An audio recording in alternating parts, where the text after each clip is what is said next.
ಹಣದುಬ್ಬರ ಹಾಗೂ ಬೆಲೆ ಏರಿಕೆಯಿಂದ ತತ್ತರಿಸಿರುವ ಸಾಮಾನ್ಯ ಜನತೆಗೆ ತೈಲ ಕಂಪನಿಗಳು ಮತ್ತೊಂದು ಬಿಗ್ ಶಾಕ್ ನೀಡಿವೆ.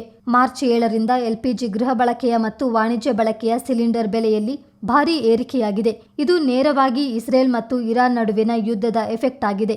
ಮುಂದಿನ ದಿನಗಳಲ್ಲಿ ಇತರ ತೈಲ ಉತ್ಪನ್ನಗಳ ಬೆಲೆಯಲ್ಲೂ ಏರಿಕೆಯಾಗಲಿದೆಯೇ ಎನ್ನುವ ಭೀತಿ ಜನಸಾಮಾನ್ಯರಲ್ಲಿ ಎದುರಾಗಿದೆ. ತೈಲ ಕಂಪನಿಗಳು ಪ್ರಕಟಿಸಿರುವ ಹೊಸ ದರಪಟ್ಟಿಯ ಪ್ರಕಾರ 14.2 ಕೆಜಿ ತೂಕದ ಗೃಹ ಬಳಕೆಯ ಎಲ್ಪಿಜಿ ಸಿಲಿಂಡರ್ ಬೆಲೆಯಲ್ಲಿ ಬರೋಬ್ಬರಿ 60 ರೂಪಾಯಿಗಳಷ್ಟು ಏರಿಕೆ ಮಾಡಲಾಗಿದೆ.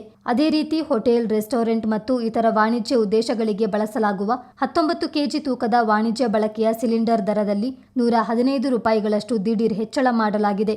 ಮಧ್ಯಪ್ರಾಚ್ಯದಲ್ಲಿ, ಅದರಲ್ಲೂ ವಿಶೇಷವಾಗಿ ಇರಾನ್ ಹಾಗೂ ಇಸ್ರೇಲ್ ನಡುವೆ ಉಂಟಾಗಿರುವ ಯುದ್ಧದ ಪರಿಸ್ಥಿತಿಯಿಂದಾಗಿ ಜಾಗತಿಕ ಮಾರುಕಟ್ಟೆಯಲ್ಲಿ ಕಚ್ಚಾ ತೈಲ ಮತ್ತು ಅನಿಲದ ಬೆಲೆಗಳಲ್ಲಿ ತೀವ್ರ ಏರುಪೇರಾಗ್ತಿದೆ. ಅಂತಾರಾಷ್ಟ್ರೀಯ ಮಾರುಕಟ್ಟೆಯಲ್ಲಿನ ಈ ಬೆಲೆ ಏರಿಕೆಯನ್ನು ಸರಿದೂಗಿಸಲು ಭಾರತದಲ್ಲೂ ಸಿಲಿಂಡರ್ ದರವನ್ನು ಹೆಚ್ಚಿಸುವುದು ಅನಿವಾರ್ಯವಾಗಿದೆ ಎಂದು ಮೂಲಗಳು ತಿಳಿಸಿವೆ.